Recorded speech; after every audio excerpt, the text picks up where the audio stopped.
जसरी हुन्छ परिवर्तन गर्नुपर्छ र जसरी हुन्छ प्रत्यक्ष कार्यकारीको निर्वाचन गर्नुपर्छ। यहाँ हेरेर बसेर हुन्छ?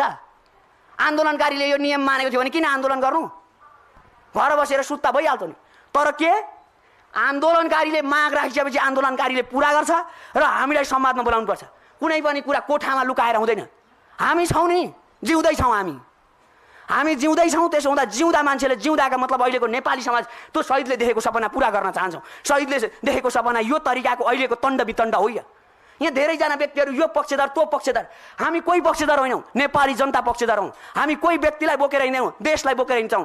हामी कसैका व्यक्तिका निम्ति होइन, हामी यो देशको भूमिका निम्ति हो। त्यसो भएको हुँदा सम्पूर्ण पत्रकारहरूलाई भन्न चाहन्छु, तपाईँहरूले वास्तविक रियल जेन्जीहरू, घाइतेहरू, त्यो अहिले मैले धेरै कुराहरू राख्नु छ। अर्को कुरा के छ भनेदेखि अहिलेको तत्कालीन सरकारले आज हामीले फेरि यस्तो हुन्छ यो स्थितिमा अहिले बोल्ड निर्णय लिन सकिएन भने आज निर्णय गर्न सकिएन, रात गए अग्राख पलाउँछ, न्याउरी मरे पछुतो भने जस्तो आज निर्णय गर्न नसके भोलि जनताको स्थिरतामा कसरी परिवर्तन आउँछ, जनताको अवस्थामा कसरी सुधार आउँछ।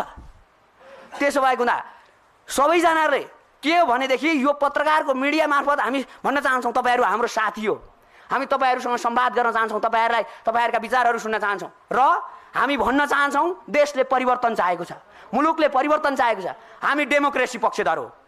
हामी डेमोक्रेसी पक्षधर हो। डेमोक्रेसी पक्षधरले के भन्छ? People power, people choice, people voice, यी कुराहरू हामी भन्छौँ।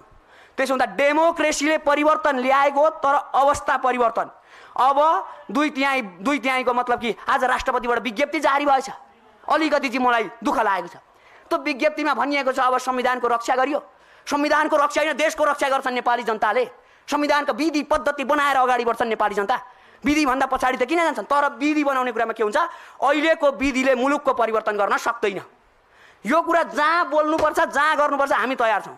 जहाँ बोल्नुपर्छ, जहाँ बोलाइन्छ तयार छौँ। तर हामी कसैलाई विरोध गर्दैनौँ। तर के चाहिँ भनेदेखि नेतृत्व लिएर गइसकेपछि नेतृत्वले तुहाउन चाहिँ पाउँदैन। माग र मुद्दाहरू तुहाएर चाहिँ अगाडि बढ्न पाउँदैन। परिस्थितिले शून्यता छ। हामी के भन्छौँ? नेपाल अहिले दुःखमा छ। नेपाल भूमिले शान्त चाहन्छ, मुलुकले परिवर्तन चाहन्छ, जनताले अवस्था परिवर्तन चाहन्छन्। त्यसो भएको हुँदा आज हामीलाई भनिरहेका छन्, हामीलाई गाउँ र बस्तीबाट फोन आइरहेको छ, तपाईँहरू सडकमा आन्दोलन गर्नुभयो, अब गाउँ परिवर्तन हुँदैन, गाउँमा त आन्दोलनै भएन त भनिराख्नुहोस्। ढुक्क हुनुहोस्, परिवर्तन गाउँदेखि सहरसम्म हुन्छ। देशदेखि मतलब यो देशको भूमि जुनसुकै ठाउँ र टोलका हुन्छन्। त्यसो हुँदा आन्दोलन काठमाडौँमा मात्रै भएको होइन,